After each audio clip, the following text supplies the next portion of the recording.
दोस्तों, जब राम मंदिर को लेकर विवाद हो रहे थे, तब अचानक विवादित ढांचे के नीचे भगवान श्री राम की मूर्ति अपने आप प्रकट हो गई। शायद आपको नहीं पता, लेकिन सच यही है कि अपने आप धरती फाड़ कर भगवान श्री राम की मूर्ति रातों रात निकली थी।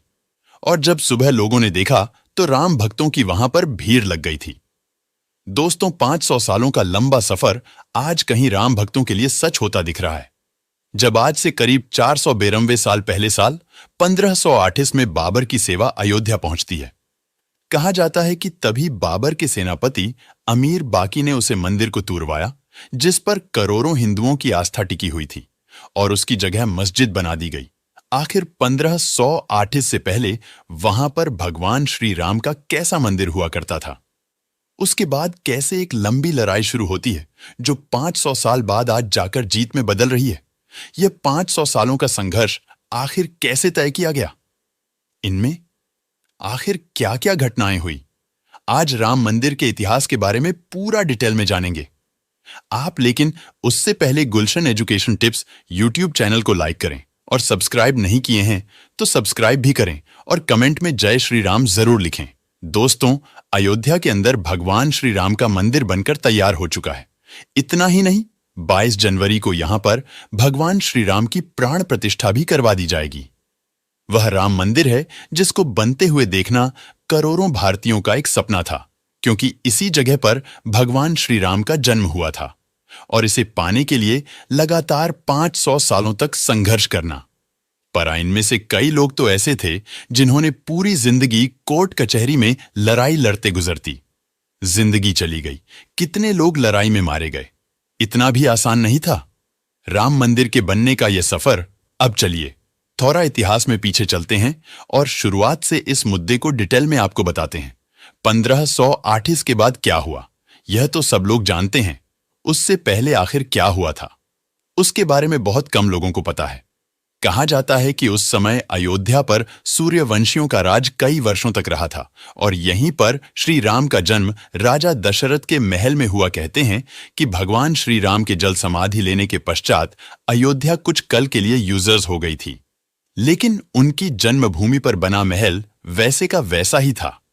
भगवान श्री राम के पुत्र कुछ ने एक बार पूर्ण राजधानी अयोध्या का पुनर्निर्माण कराया, और यहीं पर अयोध्या के अंदर भगवान श्री राम का मंदिर बनवाया था।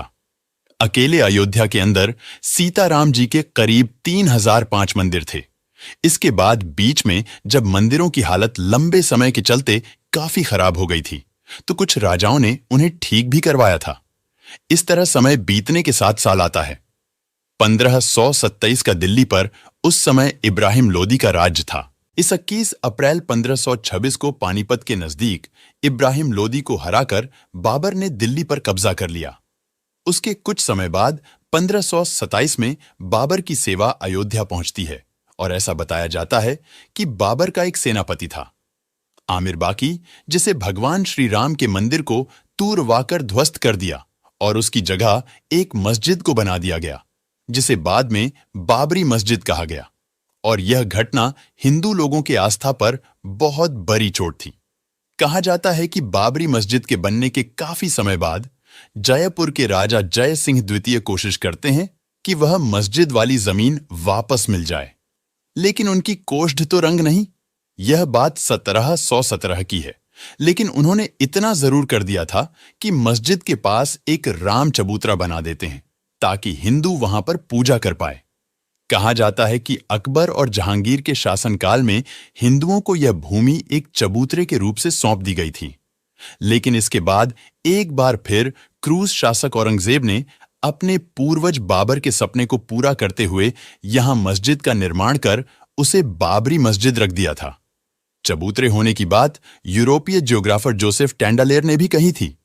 1763 के बीच वह यहीं पर थे। वह अपनी रिपोर्ट में इस बात का जिक्र किया है कि वहां पर एक रामजी चबूतरा था।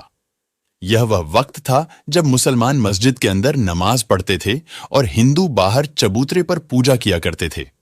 मगर मंदिर गिराए जाने के 250 साल बाद भी हिंदू इसे भूल नहीं थे। यूं तो अयोध्या के अंदर भगवान श्री राम के हजारों मंदिर थे, मगर वह यह बात नहीं भुला पा रहे थे कि भगवान श्री राम के जन्म स्थान की जगह मंदिर तोड़कर मस्जिद क्यों बना दी गई।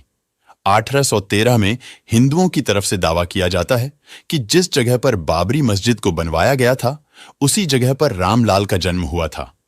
मतलब कि बाबरी मस्जिद में के ऊपर 3 गुंबद थे और इन गुंबदों के नीचे ही रामलाल के जन्म का मुख्य स्थान माना जाता है। 1838 में ब्रिटिश सर्वे और मोंटी को मेरी मार्टिन ने एक रिपोर्ट दी कि मस्जिद में जो पिलर्स है वह मंदिर से ही लिए गए हैं। रिपोर्ट सामने आने के बाद काफी हंगामा हुआ। सबसे पहले इसे लेकर लोगों में साल 1853 में दंगा भड़क उठा था, जब भारत पर अंग्रेजों का शासन हुआ करता था, और जिसके 7 सालों बाद 1860 में अंग्रेजी प्रशासन ने विवादित जगह के आसपास बाड़ लगा दी। मुसलमान को ढांचे के अंदर और हिंदुओं को बाहर चबूतरे पर पूजा करने की इजाजत दी गई। लेकिन अभी भी हिंदुओं की तरफ से आक्रोश काम नहीं हुआ था और फिर आता है साल 1887 का और यह मामला अदालत चला जाता है।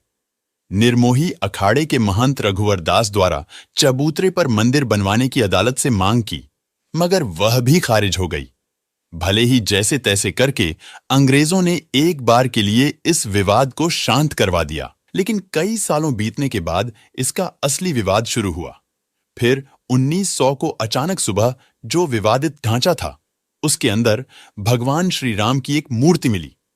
हिंदू पक्ष का दावा था कि यह मूर्ति अपने आप वहां पर प्रकट हुई थी, जबकि मुसलमान ने आरोप लगाया कि किसी ने रात में चुपचाप मूर्तियां वहां रख दी। जब यह बात बार बार फैली तो 2 तादाद में पहुंचने लगे। जब विवाद ज्यादा हुआ तो यूपी सरकार ने मूर्तियां हटाने का आदेश दिया, लेकिन जिला मजिस्ट्रेट के नायर ने दंगों और हिंदुओं की भावनाओं के भड़काने के डर से इस आदेश को पूरा करने में असमर्थता जताई, क्योंकि उन्होंने गवर्नमेंट से कह दिया कि अगर मूर्ति हटाई गई तो यहां पर इतनी ज्यादा भीड़ है, वह बेकाबू हो सकती है। सरकार ने इसे विवादित ढांचा मानकर ताला लगवा दिया, लेकिन फिर भी हिंदू और मुसलमान में आक्रोश शांत नहीं हुआ। साल 1952 में फैजाबाद सिविल कोर्ट में 2 अर्जी दाखिल की गई। इसमें एक में रामलाल की पूजा की इजाजत और दूसरे में विवादित ढांचे में भगवान राम की मूर्ति रखे रहने की इजाजत मांगी गई। बाद में भी लंबे टाइम तक मुस्लिम पक्ष और हिंदू पक्ष दोनों की तरफ से लगातार अपनी अपनी कोशिश की गई। साल 1962 में अब सुन्नी वक्फ बोर्ड ने अर्जी दाखिल कर विवादित जगह से मूर्तियां हटाने की मांग की। साल 1985 में विवादित ढांचे की जगह मंदिर बनाने के लिए 1985 में विश्व हिंदू परिषद में एक कमेटी गठित की, और इसी के 2 साल बाद साल 1987 उस पांडे की याचिका पर फैजाबाद के जिला जज के एम पांडे ने 1 फरवरी 1987 को हिंदुओं को पूजा करने की इजाजत देते हुए ढांचे पर से ताला हटाने का आदेश दिया। फिर वह दिन आता है जिस दिन बहुत बड़ी घटना होती है। 7 दिसंबर 1993 को लाखों कर सेवक अयोध्या पहुंच जाते हैं। इतने सारे लोग पहुंचने से वही हुआ जिसका लोगों को डर था। लोग 11 से भी ज्यादा गुंबद पर चढ़े और करीब 4:32 बजे तक तीनों ढांचे गिरा दिए। इस घटना के कुछ ही टाइम बाद यूपी में राष्ट्रपति शासन लगा दिया गया, जिसके बाद देश भर में सांप्रदायिक दंगे भड़के गए। पूरा देश दंगों की आग में झुलस उठा, जिसमें 2001 से ज्यादा लोग मारे गए, कितने ही लोग घायल हो गए। लड़ाई इतनी बढ़ गई कि साल 2002 में हिंदू कार्यकर्ताओं को लेकर जा रही ट्रेन में गोधरा में आग लगा दी गई, जिसमें 19 लोगों की मौत हो गई। इसकी वजह से गुजरात में हुए दंगे में 2001 से ज्यादा लोग मारे गए। मगर 1991 के दशक में जब केंद्र में दोबारा भाजपा आए तो फिर से दोबारा हिंदू संगठन राम मंदिर आंदोलन को लेकर सक्रिय हो गए। फिर देश में चल रहे सभी मामलों को एक जगह लाया गया।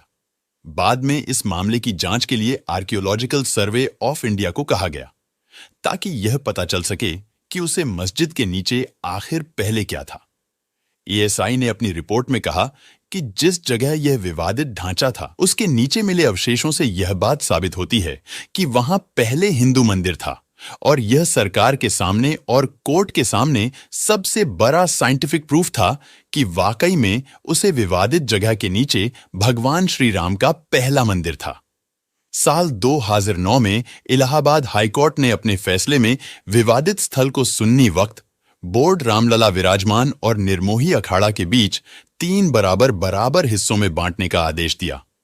लेकिन साल 2012 में सुप्रीम कोर्ट ने अयोध्या विवाद पर इलाहाबाद हाईकोर्ट के फैसले पर रोक लगा दी।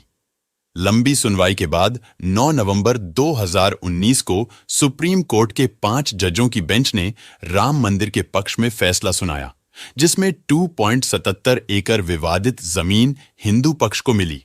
लेकिन इसी के साथ मस्जिद के लिए अलग से 5 एकड़ जमीन मुहैया कराने का आदेश दिया गया और आखिरकार वह वक्त आ ही गया जब 6 अगस्त 2020 को राम मंदिर का भूमि पूजन कार्यक्रम किया गया। और अब वह दिन भी आ गया है जब मंदिर पूरी तरह से बंद कर तैयार हो चुका है और 22 जनवरी को उसकी प्राण प्रतिष्ठा होनी है। कितने लंबे संघर्ष के बाद भगवान श्री राम का मंदिर बन पाया है कि लोगों ने इसके अंदर अपनी जान गंवाई, लेकिन आखिर में सत्य की जीत हुई। और इस जीत पर आप सच्चे दिल से प्रेम से कमेंट में लिखो, जय श्री राम, जय सिया राम। और आगे की वीडियो बहुत जल्द आ रहा है।